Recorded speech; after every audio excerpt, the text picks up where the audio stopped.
Out on the wastes of the Never Never, that's where the dead men lie. That's where the heat wave stands forever.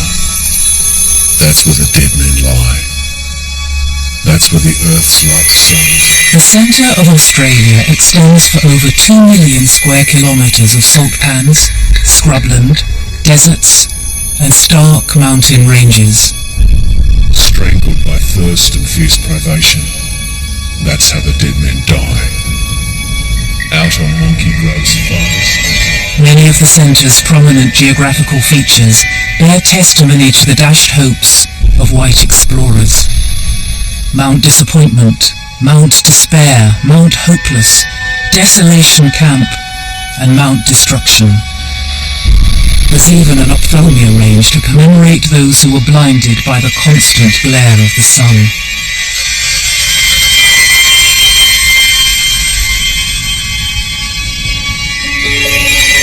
There's a great poem by a young suicidal man called Barclay Boak, who wrote a poem in which the constant refrain is that out there in the Never Never, we're out where the dead men lie. Out where the dead men lie. Now once you start to build a mythology about a country that says what matters about its centre is that it's a place which is out where the dead men lie, you've embarked on a very pessimistic and defeatist notion of what it means to live in this place and belong to it. It is in some ways a kind of emotional and spiritual dead end. Out where the grinning skulls bleach whitely, under the salt bush sparkling brightly, out where the wild dogs chorus nightly, that's where the dead men lie. Boak's poem was written at a time when Australia's white settlers still regarded the centre of their new country as an horrendous blank. Like all new arrivals into an unknown landscape, they were to slowly fill in that blank with their own names and their own stories, often of sacrifice and failure.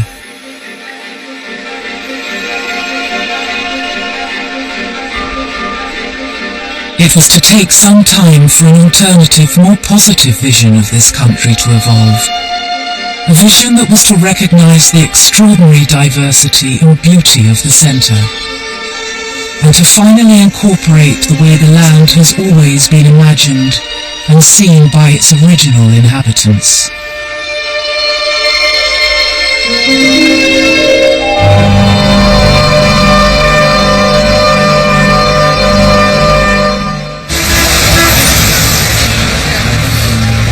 This is a country that has developed into a nation of city dwellers.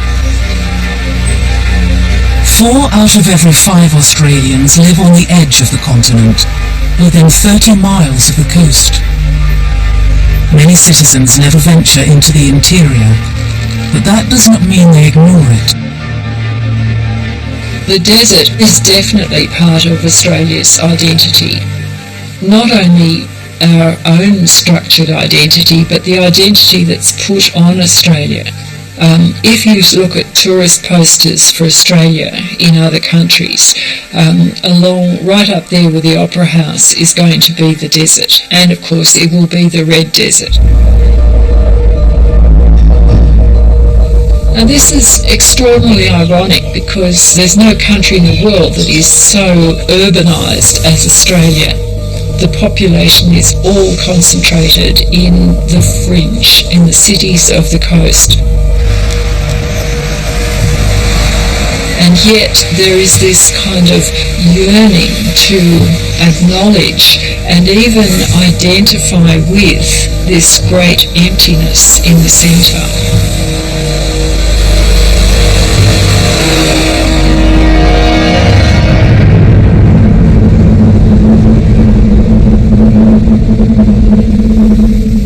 180 years ago, the new white settlers had no idea whether the great blank in the centre of their country was a desert or a water-fed region ripe for agriculture. The map makers expected it would be the latter. All other continents in the world had obligingly got themselves a large inland river system and very large lakes for water, so why should Australia not have this? One man who was in no doubt that the centre of Australia had plenty of water was Captain Charles Sturt. Charles Sturt did develop this obsession that in the middle of Australia there was an inland sea. And he was an evangelical Anglican. He believed that he had been ordained by God to discover this almost sacred mystery that lay at the heart of Australia.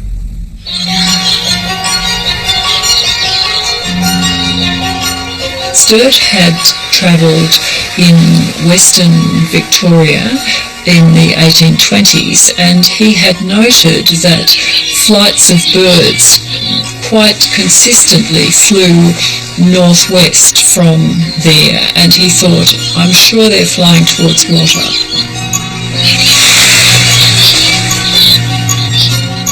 When he subsequently went to Adelaide and he noticed birds flying north, he thought they're going for water, so it's a simple matter of geometry. If we intersect the flight paths, we have the situation where there's an inland sea. That's what they're all flying to. So, I was led to conclude that the country into which they went would in great measure resemble that which they'd left. That birds which delighted in rich valleys would not go into deserts and into flat country. Everything tends, I believe, to prove that a large body of water exists in the interior. He sets off with great panoply, but also with a whale boat, an enormous thing, which he kept having repainted on the way so that it would be ready to sail on this inland sea. So off he goes in the 1840s looking for the inland sea, and he ends up in the Simpson Desert.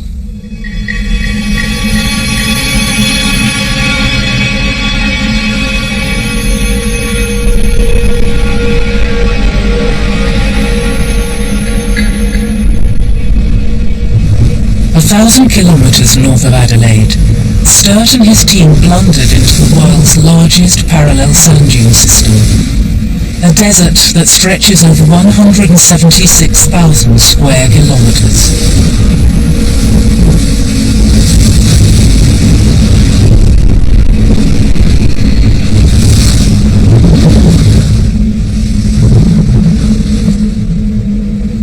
Where he stands on a sand dune in the middle of the desert and sees that the waves just go on and on forever.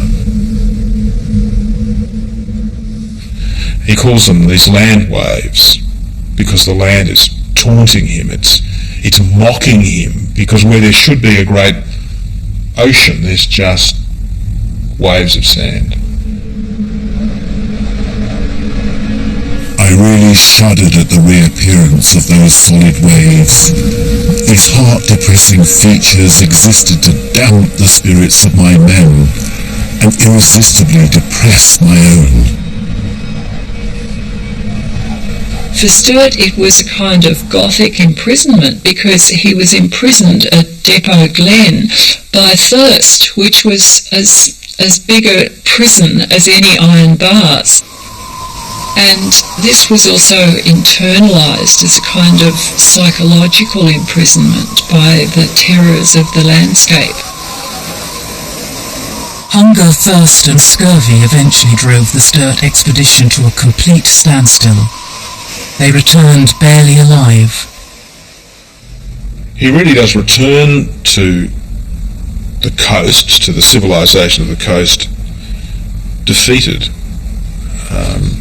And that's a very important moment in the shaping of the colonial mind. Sturt comes back, the man who had believed above all others that there was an inland sea, and he hasn't found it. He's found desert.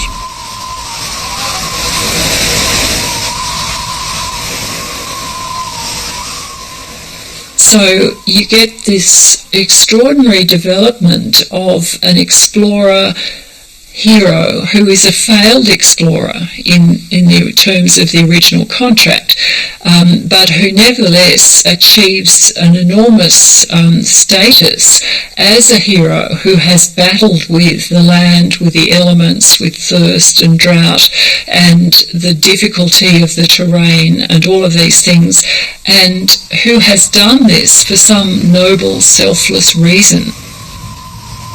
Sturt rescued his reputation and financed his journeys by writing an account of his struggle against a forbidding enemy, a remorseless, arid and lifeless desert. Just as the British thought of Africa as the dark continent, they thought of Australia as the silent continent. It was a continent waiting to be conquered by the sounds of industry. And they were confident that they could simply sweep that silence away and introduce productivity and optimism and industry and bring the continent to life. But what happens is that the explorers cross a kind of frontier in which they discover that the silence just won't go away.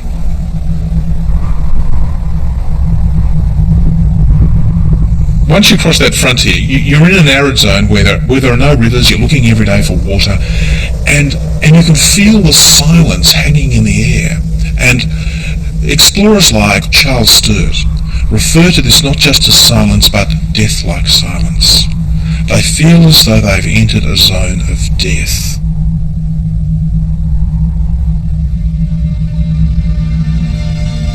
In creating this forbidding image of their country, Sturt and his fellow explorers were feeding a public in Europe with a voracious appetite for stories of discovery. I mean, they're competing for readership against the African explorers who find great cataracts and great jungles, and over every hill there's a new and exotic people that, treat you to exotic feasts or scare the daylights out of you with making war on you. Whereas by and large their encounters with the Aborigines were far more unadventurous than that, and often very hospitable. The Europeans' first encounter with Australia's indigenous people occurred when they met the Dutch explorers in the 17th century. From the beginning, the relationship was fraught with mutual non-comprehension. The Aborigines of the centre had been adapting to and celebrating their landscape for at least 40,000 years. Nothing could be more different. The Aboriginal people saw the land as a spiritual entity. When the Europeans came, they felt the land had no context, it had no history. The converse was true for the Aboriginal people. For them, every single rock, every tree, every waterhole, possibly even every flat piece of land, had a history which stretched to the dreaming.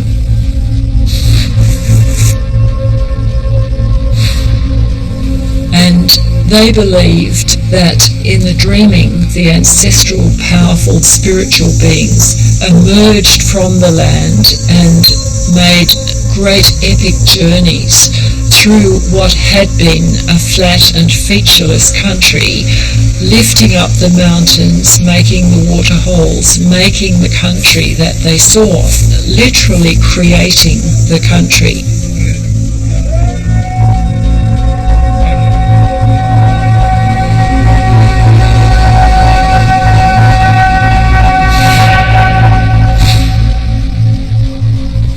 So, unlike most creation stories where the power that creates is located outside the earth, in the heavens or somewhere, for Aboriginal people the creating power is in the land, and it remains so.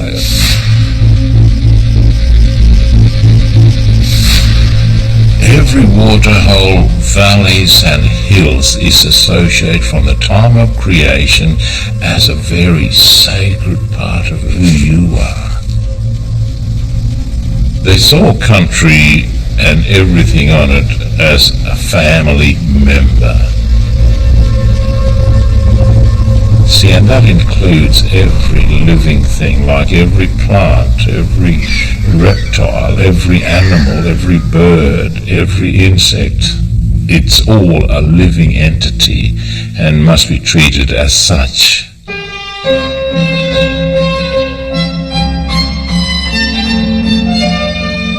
As settlement along the coast and the fertile areas proceeded, the Aborigines were either marginalised or driven further inland. New cities developed as entirely white enclaves, with aspirations to all the amenities and institutions to be found in Europe and North America. Melbourne in the 1850s is an extraordinarily rich city. Gold, discovered at the beginning of the decade, had generated fabulous wealth, and it allows that society to do all kinds of things which they hadn't been able to do before. They can build fantastic buildings, they can create cultural institutions like a fabulous library, like a museum, and it also allows them to think of engaging in serious science.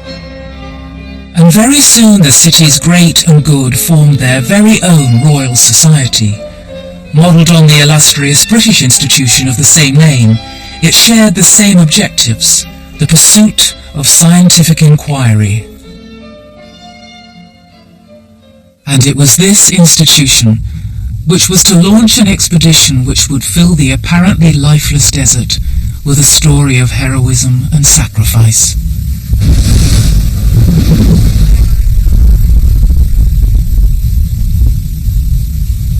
And they're thinking, okay, well, here we are, these learned gentlemen, in our fine 19th century clothes, with our fine 19th century manners and our clever books.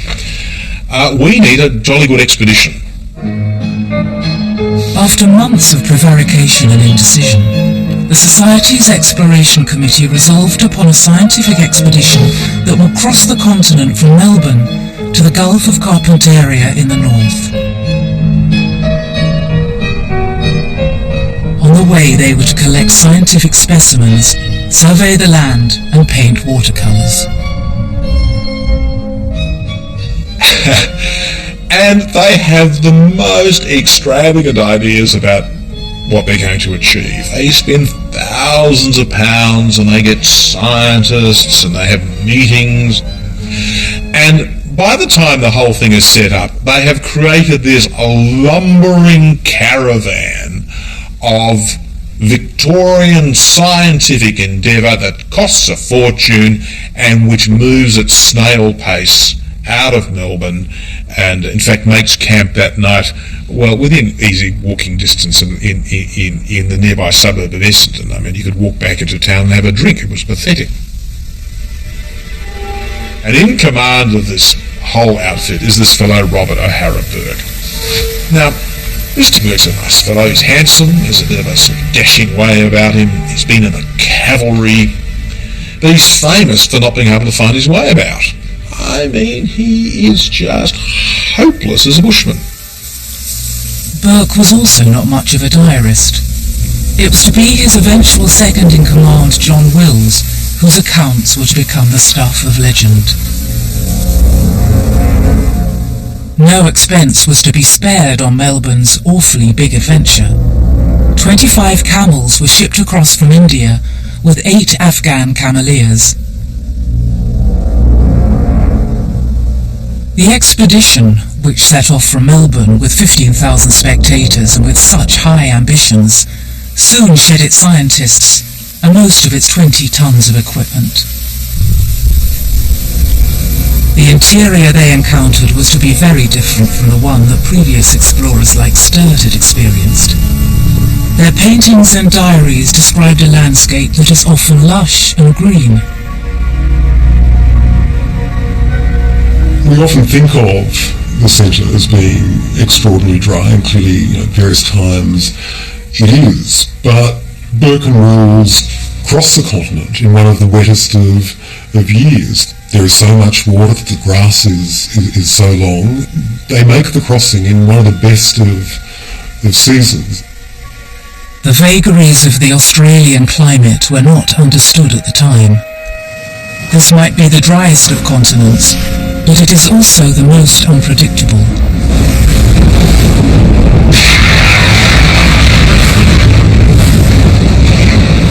It's only in the last few decades that we've come to understand how powerful oscillations in the winds and temperature of the Pacific Ocean can determine the difference between drought and flood.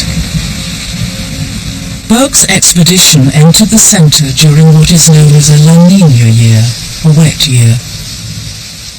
The climate of Australia, as we've now come to appreciate, is hugely influenced by both the climatic events we now know of as El Nino and La Nina. In La Nina years, we often get big rainfall events in the centre of Australia. We often end up with big amounts of water running through the Channel Country. We end up with Lake Eyre flooding.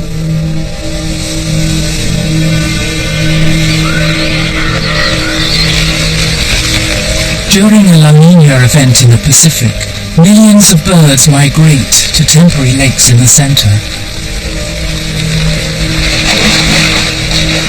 For a few months every decade, Sturt's vision of the inland sea comes true.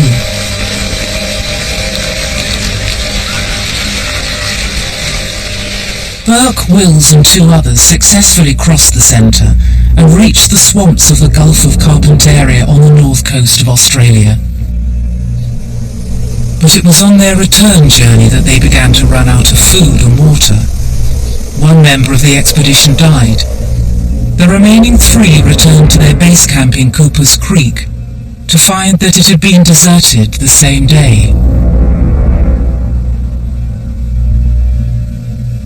Burke and Wills walk into camp, and the camp is empty.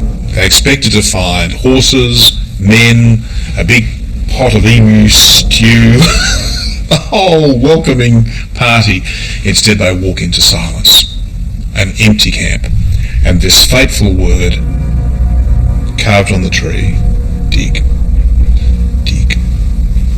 And they dig at the bottom of the tree, and they find provisions, and a note that says that the party, the support party, has left that morning, that very morning, after waiting for months. And Burke and Wills and King are pretty devastated.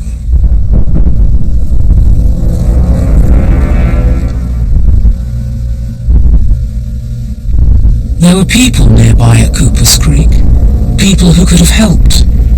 The Yandrawanda people gave them fish, padlu beans, and a type of bread made from the ground seeds of the nardoo plant. If not prepared in the right way, nardoo may cause a form of beriberi. Fatally, Burke and Wills were not the kind of explorers who took advice from the locals. At one point, when the Yandrawanda came to offer them more fish, Wills fired above their heads and scared them off. In June 1861, they both died on the banks of Coopers Creek. Now, there are lots of theories about why Burke and Wills died, but the one that really persuades me is the idea that they were poisoned. That they were grinding up this nardoo to make flour, and they didn't know how to prepare it properly, and that the nardoo basically poisoned them. And there are really disturbing descriptions by Wills of just how appallingly painful the effects were on them when they went to the toilet. I mean, he describes passing these gigantic stools, he says, and he can't help noticing that he appears to be evacuating a greater bulk than he's actually eating. Nothing became these two explorers so much as the manner of their dying. Some of Robert O'Hara Burke's and John Wills' last written notes seem as if they're already preparing for the hagiographies and paintings that were to later venerate them. I hope you remain with me here till I am quite dead. It is a comfort for me to know that someone will be here when I die. that when I am dying, it is my wish that you should place the pistol in my right hand, that you leave me unburied as I lie. It soon became part of the legend that their unburied bodies provided food for the feral dogs of the centre, dingoes.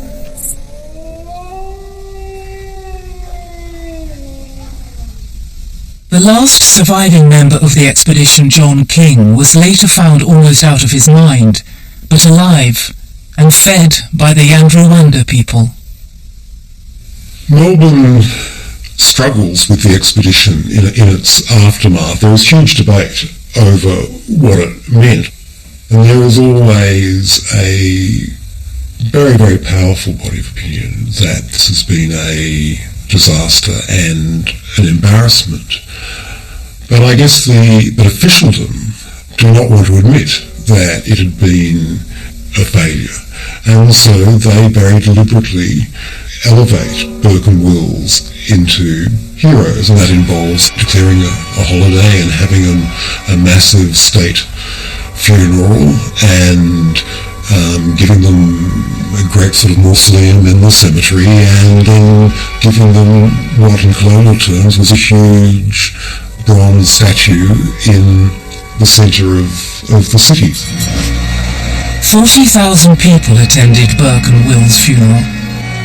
Statues were commissioned, granite memorials were constructed, streets renamed, stories were written, and pictures painted. Burke and Wills became Australia's first martyrs to the arid centre, that horrendous blank in the middle of the continent. I bet you if you went out and asked Australians what killed Burke and Wills, they'd say they died of thirst. They didn't die of thirst. The country they were in was not that dry. Coopers Creek itself is a very fertile place. It's not a silent place. It's filled with bird life. The river there is teeming with fish. It's the department store of the outback. You can't go wrong at Coopers Creek. But you see, that doesn't fit the mythology. That doesn't fit the story. You want Burke and Wills to be claimed by the wilderness. If they're going to be turned into some story of heroism, then they have to die of thirst in the desert. Out where the grinning skulls bleach whitely, under the saltbush sparkling brightly, out where the wild dogs chorus nightly, that's where the dead men lie.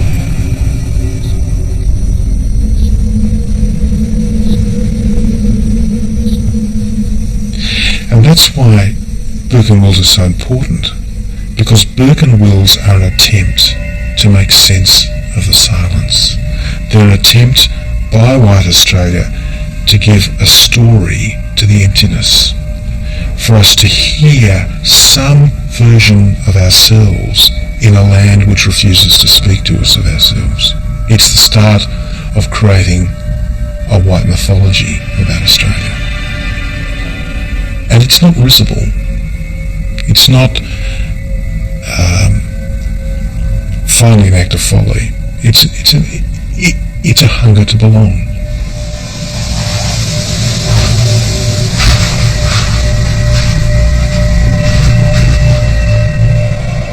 The continent's indigenous people have had 40,000 years of storytelling to justify their presence in the landscape.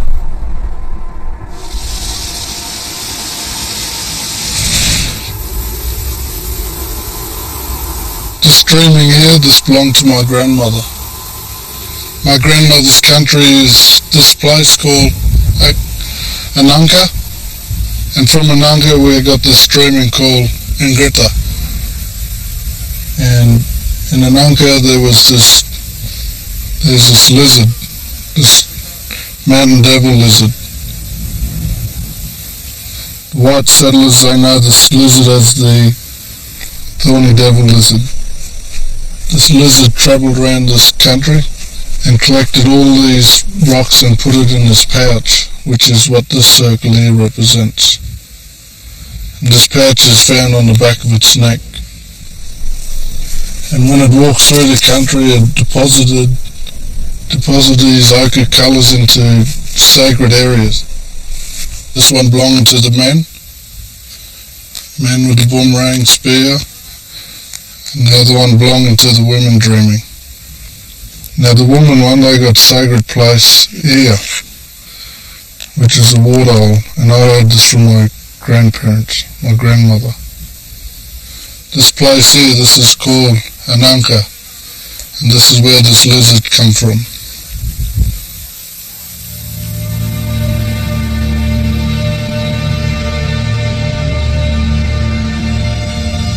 Just as Burke and Will's bodies were being reburied in Melbourne, a rival explorer reached the geographical centre of the continent. It's notable that John McDowell Stuart's achievement in reaching the centre and surviving is far less celebrated than Burke and Will's failure. Yet it was the route that Stuart blazed from Adelaide to the north coast which had far more permanent consequences for the history of Australia, the Aborigines and the country's interior. In the following decade, you've got teams of men, hundreds of men, living along that route, building the overland telegraph. And that telegraph really does transform the centre of Australia. After the telegraph, it's very hard to get lost out there. I mean, people still do get lost, but it's not a kind of great unknown anymore. There's a kind of highway through the middle. And there are a series of waterholes, basically, across Australia, which are the telegraph posts. And the most famous of these is Alice Springs. At Darwin, the wire was linked to an underwater cable that connected Australia to London. On the 22nd of August 1872, the chief engineer Charles Todd tapped out Australia's first instant message to posterity and the world. We have this day, within 2 years, completed a line of communications 2,000 miles long for the very centre of Australia, until a few years ago a terra incognita, believed to be a desert. The desert telegraph bisected the centre, speeding up settlement, and where there was enough water, these formed the focus for cattle stations along a line from north to south. But either side, vast tracts lay undiscovered and undeveloped.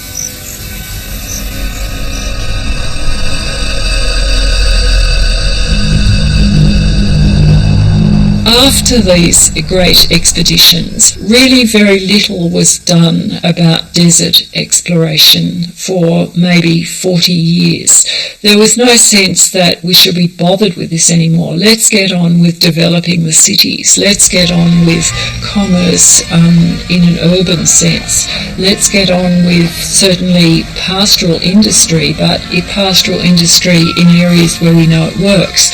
So the huge cult of the merino sheep, for example, was something which took people's attention away from the desert and said, this is where Australia's great value lies. This is the thing we do. We do sheep. We do merinos. The desert was a kind of dead letter. Nobody wanted to know about it. 40 years after the Burke and Wills expedition, a British geologist, John Walter Gregory, was to present the new Australians with even more reason to keep their backs to the centre. But amazingly, in the hottest time of the year, Professor Gregory gets a group of students from the University of Melbourne and takes them on the field trip of a lifetime to Lake Eyre. Lake Eyre is the great empty salt lake that drains Central Australia. It would now, I guess, seem like hubris, but he details his students into little squads, and some of them survey the plants, and some of them look at animals, and some of them look at the Aboriginal culture, and so on. And he comes back and he writes a book, and he gives that book a fateful title. He calls it The Dead Heart. That book comes out shortly after the Australian colonies have federated into a nation. Australia is now a new nation. And it's still a nation that's attempting to define what it means to be Australian. It's still a nation that's trying to learn how to be in this land. And the most powerful book, the best-selling book that comes out of that period is a book that says at the heart of this continent lies the dead heart. It's not an image that he hasn't thought about carefully. He really means that Lake Eyre is like a heart muscle that has stopped beating, and that all those rivers that come out of, or that flow into Lake Eyre, are like withered veins and arteries, that the heart of the nation is dead. Now, that is perpetuating the whole silence, death-like silence, Burke and Wills necro-nationalist thing that we've been talking about. And that's a debilitating idea for a country that's attempting to come up with some sense of purpose and self-definition. Although Gregory meant the dead heart to refer to Lake Eyre, it became a cliché for the pessimistic view of the whole centre of the continent. But there was a rival optimistic vision that came from the cattlemen and the hydraulic engineers. To bring the desert heart to life, just add water. They also had their influential books. The centre could be turned green by drawing water from underground wells and irrigation schemes. These optimists encouraged the cattle drovers to move inland towards the interior. The most dramatic impact was not that produced by explorers, but the arrival of the first permanent settlers, the squatters, the outback pastoralists who would arrive in the country of an Aboriginal nation. Their numbers were quite small, maybe half a dozen men, but hundreds of sheep and cattle. Hundreds of them. Now, these animals needed water. So the European animals immediately occupied the river frontages or the waterholes. And usually the frontiersmen would take the view that this was their water and that cattle and blacks don't mix. That if we want to get our cattle in particular, or our sheep, to settle on the land, you've got to keep the blacks away. What were once pristine waterholes where both Aborigines and wild animals drank at the edge were swamped by cattle ill-adapted to the relentless heat. When this new stock arrived, especially the horses and cattle, they walked straight into this water and would mess it up with urinating and with their droppings and stand there, drink it and do all their terrible things in it. So it didn't take long for the water to be contaminated, to be unusable, you know. And that spoiled the waterways for every single one. And then this then drove our native species away from those areas, which our people was quite able to, live off. And then we started moving towards killing the stock that had intruded or come into our land. And being on my land, I'm quite entitled to take anything that's on it if I need it for survival. And that's exactly the attitude we had. So the men started killing some of the stocks to feed us as their children. And for that, of course, they were really punished badly. They were shot. In their many dozens and dozens of lots, a lot of terrible stories about the massacres of our people through those early cattle people. The range wars with the Aborigines were fought across the continent. As many as 20,000 were killed or massacred. Many more died from exposure to the diseases that Europeans brought with them. The impact was just as devastating for the animal and plant species of the interior. Cattle, camels, horses, goats and rabbits grazed out much of the plant life.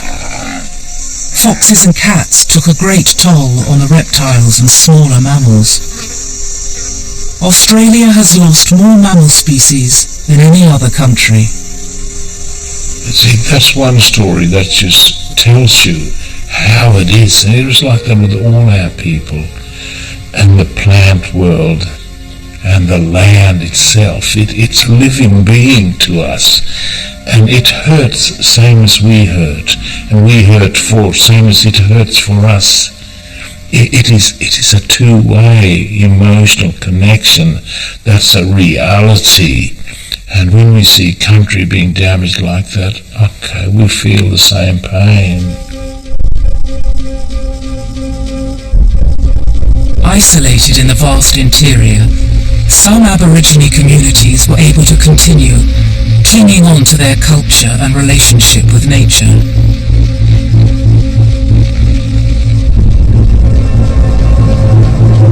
Whereas the Aborigines had 40,000 years to adapt to a climate that varies between years of drought and then sudden rains, the animals of their dream time have had millions. Totemic animals like the kangaroos have flexible breeding cycles that can take advantage of the sudden blooming of the desert. Another dreamtime creature, the thorny devil, has evolved tiny channels in between its spikes and can convey the morning dew to its mouth through capillary action.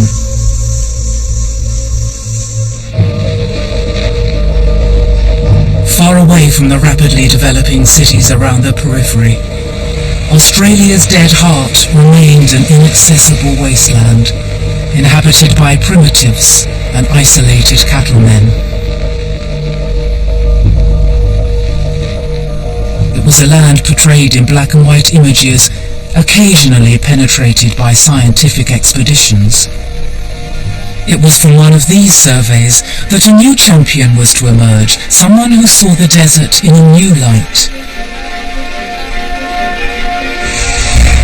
Driven by the fear that many species were on the verge of extinction even before they were discovered, Dr. Hedley Finlayson set about finding and documenting them.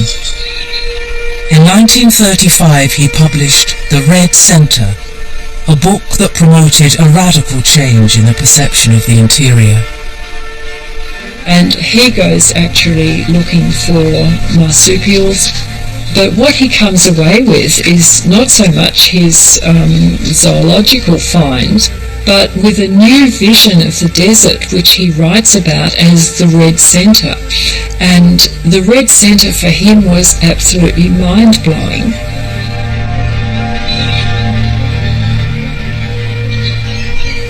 Finlayson is absolutely blown away by the red. He says this fiery cinnabar country, and of course he's fixated on this iron oxide soil and rocks, which is so stunning, particularly when you have the white ghost gums against the red sand and this sort of cobalt blue sky overhead. It is amazing.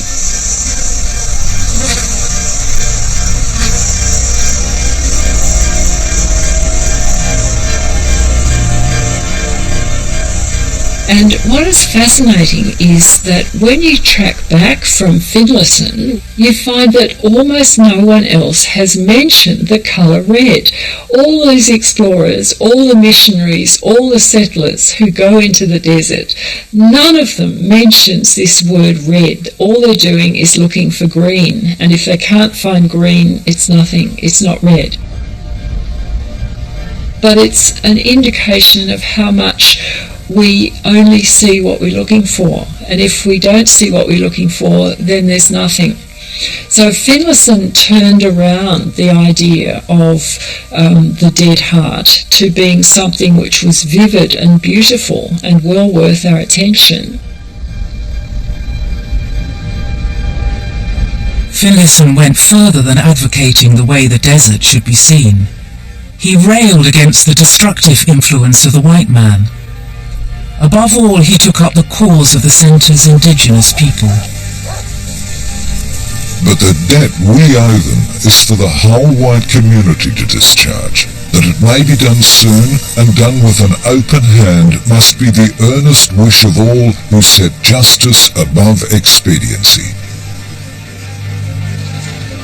It was this more enlightened attitude that allowed the emergence of a man who was going to paint in the colours that Finlayson could only describe.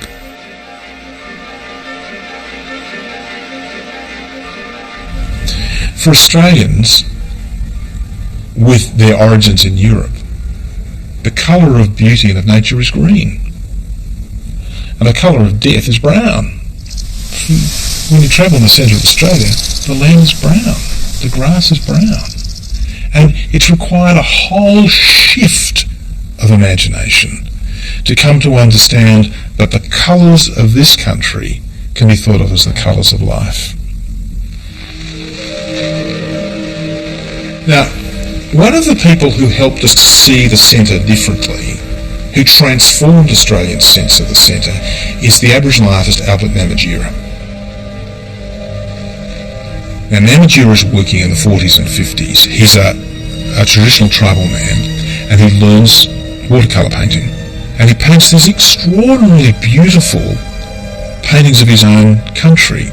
And these paintings become a fixture of homes around Australia. When I was a little boy, when you went to see Auntie Vi or Uncle Ken, there would always be an Albert Namatjira on the wall. There'd be a picture of Her Majesty the Queen as a young and beautiful lady, and there would be an Albert Namatjira. They became a kind of cliche of the 50s. The pictures are successful partly because they conform so well to the canons of European picture making, the ways in which the foreground and the middle ground and the background are organised, and the ways in which you have trees which frame the view and which take your eye into the landscape. They are hugely accessible and easy for a settler audience to absorb and to embrace.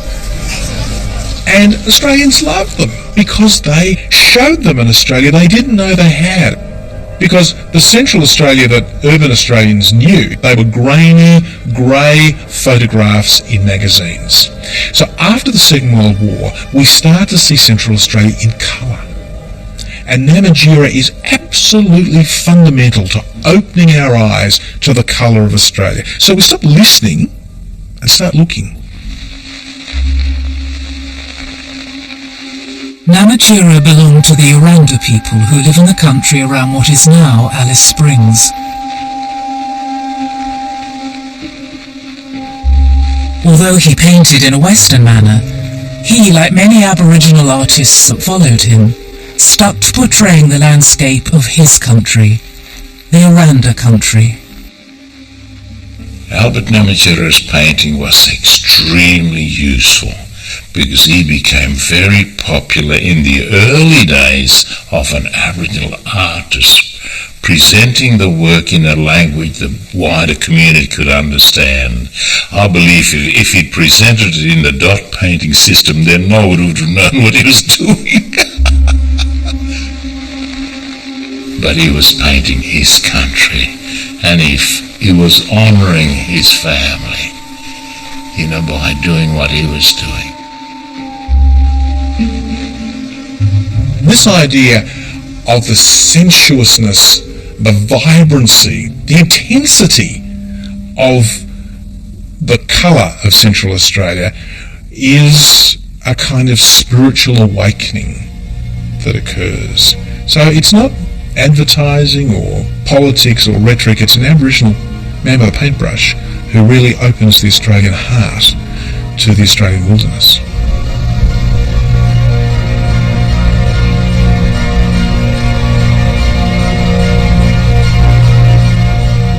Other painters were also beginning to see the potential of the red centre. Sidney Nolan also became interested in the desert, and he was the first person who painted the desert from a plane. He went up in an aeroplane around Alice Springs, and he flew over the McDonnell Ranges, and he flew even as far as the Tanami, I think, and he painted what he saw from above. Now, ironically, of course, this is how traditionally Aboriginal people painted the land, looking down into it. And what he saw then was not a sort of sense of a flat horizon extending forever, but in fact he saw almost a sense of the bones of the country pushing up through the land. You have these bare red ranges sticking up like the skeleton of a dinosaur coming out up at you. And these had an enormous effect on people. They felt suddenly there is a starkness and a beauty and an excitement about this country. One place above all would come to represent this new positive vision of the interior.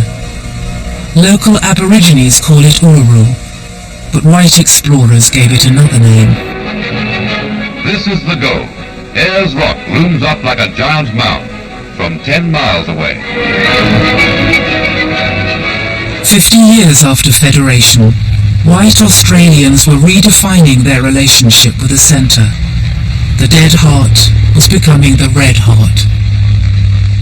In a sense, the sense of nationalism begins to move from the settled pastoral districts into the centre.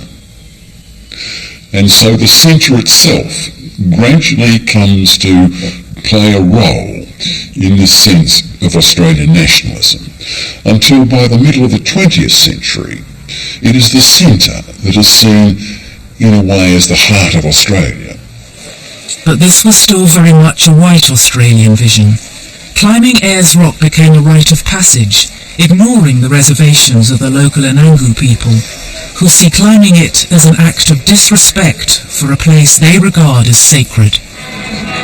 The radio mast goes up to confound the spirits of the primitive men who've made the rock for untold ages the focal point of their legends and ceremonials. Nowadays, 400,000 people a year make the long journey to the giant sandstone monolith in the centre of Australia. But the focus has changed. This is no longer simply Ayers Rock. It's now recognised as Uluru, acknowledging the local Anangu people's rights to the land and respecting it as a focal point for their beliefs and ceremonials. It's just the name of it, but that was it given to it from the period of what we call the Chukupa, or what people refer to as Dreamtime. It is the name Uluru, and that should be enough for all of us to continue calling it that. Many visitors still ignore the wishes of the Anangu and make the climb to the rock summit. But each year their numbers decline, reflecting an increasing respect for the local people.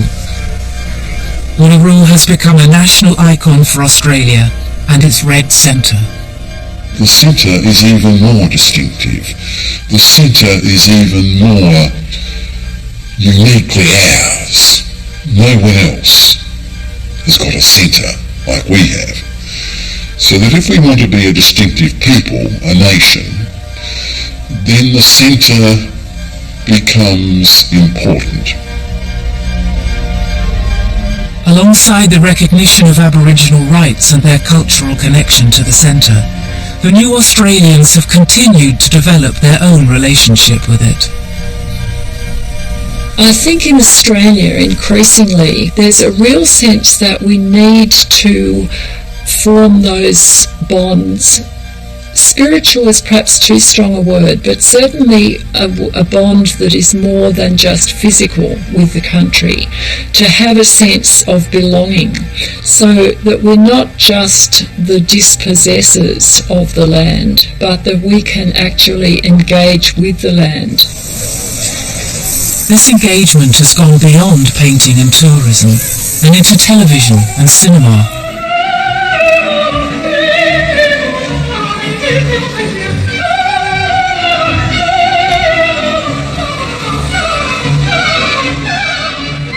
More recently, we have blockbusters like Priscilla, Queen of the Desert, which is set in the desert because, or part of it is set in the desert, because the desert represents freedom. In the climactic scene where the three travellers suddenly expand in their incredible costumes on top of Kings Canyon, and there's a feeling that now they know who they are, now they can go home because they have found themselves.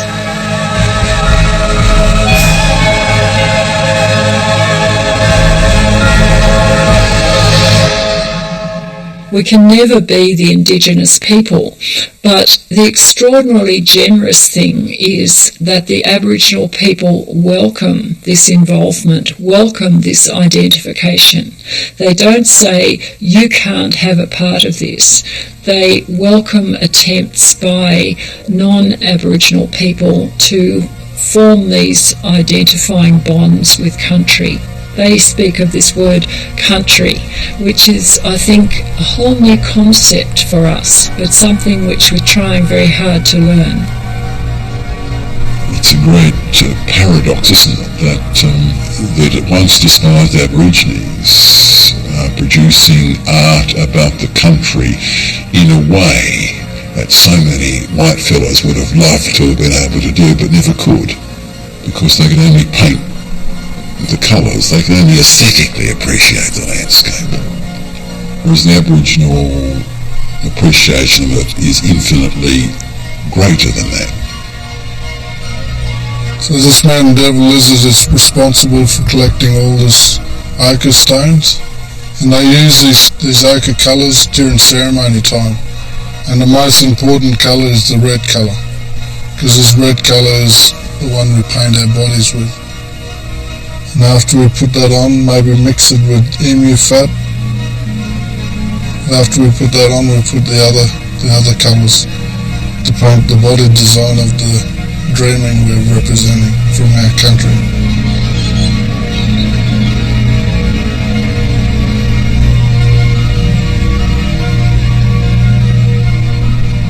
So this colour here, the red dirt, it's important to our people. It represents the earth, represents our mother. It's a colour that belongs to all people, all Aboriginal people in the central region. It's very powerful. It's as though the Europeans' search, looking inland for the spirit of Australia, was answered by the Aborigines, who said, here it is.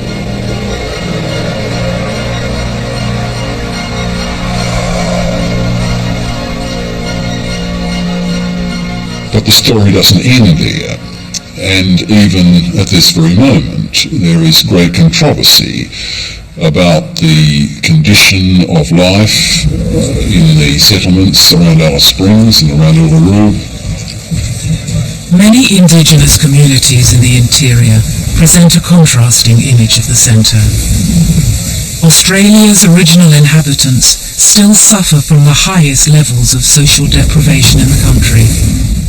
Overall, their life expectancy is 17 years less than the national average. They've been left behind in a new Australia which has co-opted their vision of the centre.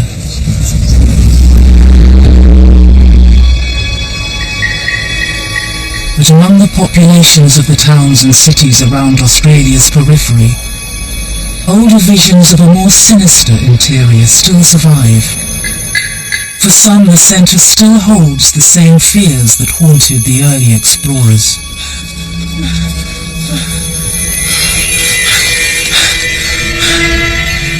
Now, a very different side of the desert is seen in the psycho-thriller called Wolf Creek.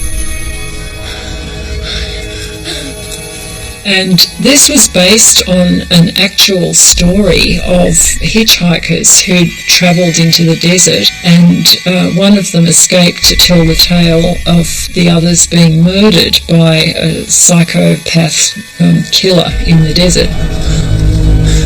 This harks back to the idea of the Gothic Desert as a place where, because it's so remote, because it's so vast, anything can happen and all the normal restraints of civilization are cast aside. Every year, backpackers and campers still disappear or die of thirst in Australia's deserts.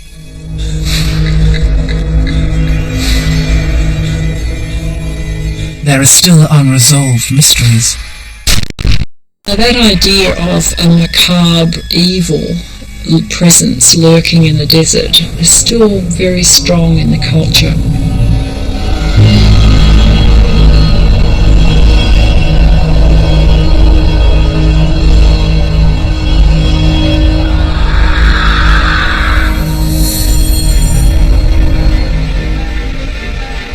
In 2 centuries of nation building, the new Australians have progressed beyond the original perception of their desert interior as an horrendous blank, a national embarrassment. It can now be seen as the Red Heart, a place of wild beauty that gives the nation a sense of uniqueness. But this new vision of life and freedom still competes with the vestiges of the older vision of silence and death. It's a kind of dynamic, and it won't end, and it shouldn't end, because it's all about wrestling with who we are and how we belong and how white Australians and Aboriginal Australians are going to live together in this land and move forward in a way that's, you know, filled with prosperity and justice and hope and happiness. It's an important issue to engage with. It never stops. This is the great contention which is carrying on in the Australian conversation.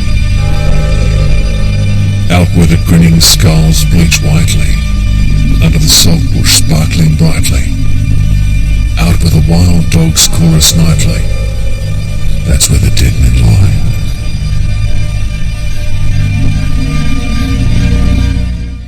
More incredible scenes from the Earth's remotest regions next this evening here on BBC 4 as we explore the Okavango with Steve Backshall in Nature's Micro Worlds. And then tomorrow we meet Planet Earth's real old